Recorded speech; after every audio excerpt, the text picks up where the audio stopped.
So I'm sitting in the lunchroom of the factory one day chatting up the new gal. She was a secretary, name is Susie. Only been there like 2 weeks. We really hit it off sitting there in that lunchroom.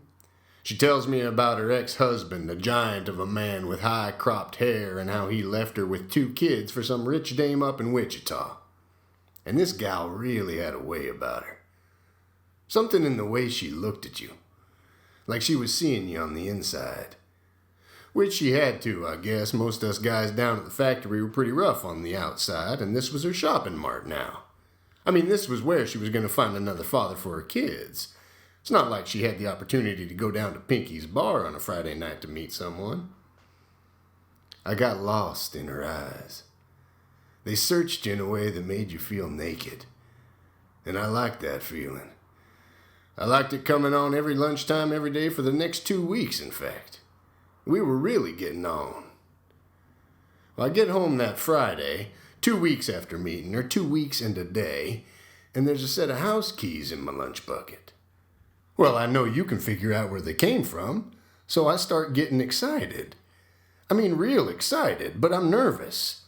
This could be something good, and now even more than I expected. So I decide to head over to her place. I walked her home once before, but that was nothing. Nothing happened. She missed her bus, and I offered to give her a ride, and she said something about not wanting to cause me any trouble and that she thought she hadn't better, so I said, well, let me walk you home at least. She ended up saying okay to that, and I walked her. That was that. I walked her home.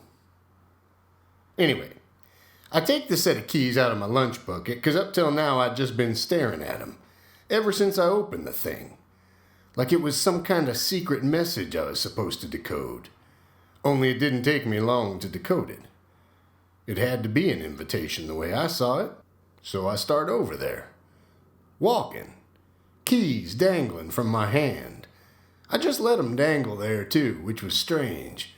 With my own keys, I normally twirl them around on my fingers, catching them in my palm every so often, but these were different keys. There was something sacred about these keys. Special.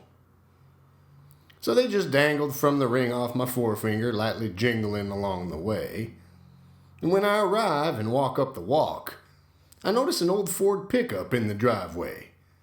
Which I think doesn't make any sense, because if she has a car, then why does she take the bus?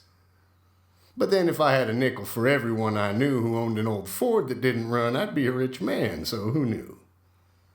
I ring the bell. No answer. I guess I should have figured as much. I mean, if she had wanted me to ring her bell, she'd have just put a note in my lunch bucket saying, ring my bell tonight, or some such. But she'd given me the key.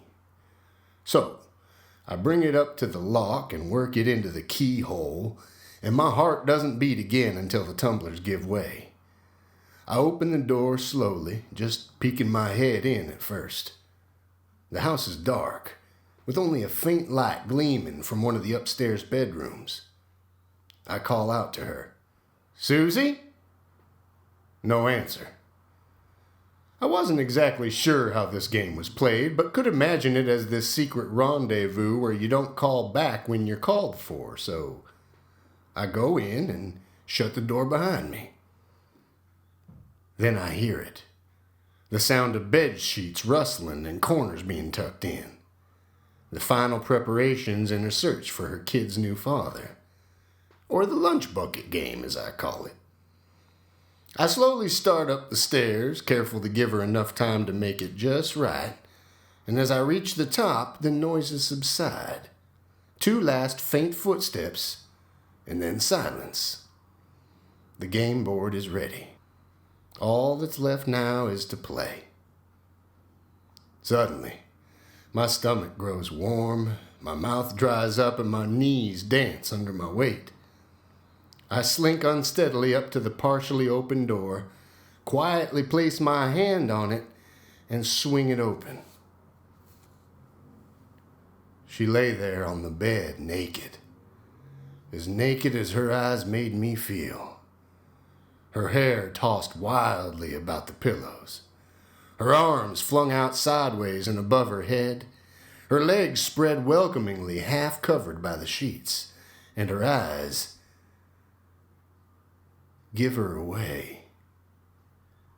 They're no longer searching. The game is over, though never properly begun. She's dead. Then the looming shadow of a giant of a man with high-cropped hair steps into my stupefied view. I feel the cold, hard length of steel connect with the side of my face. Shock waves shoot up from my knees to my head as I hit the ground with all the force of my weight. I'm kneeling to her now, my queen with the no longer searching eyes. Then the light in my mind just went black. My heart was close behind.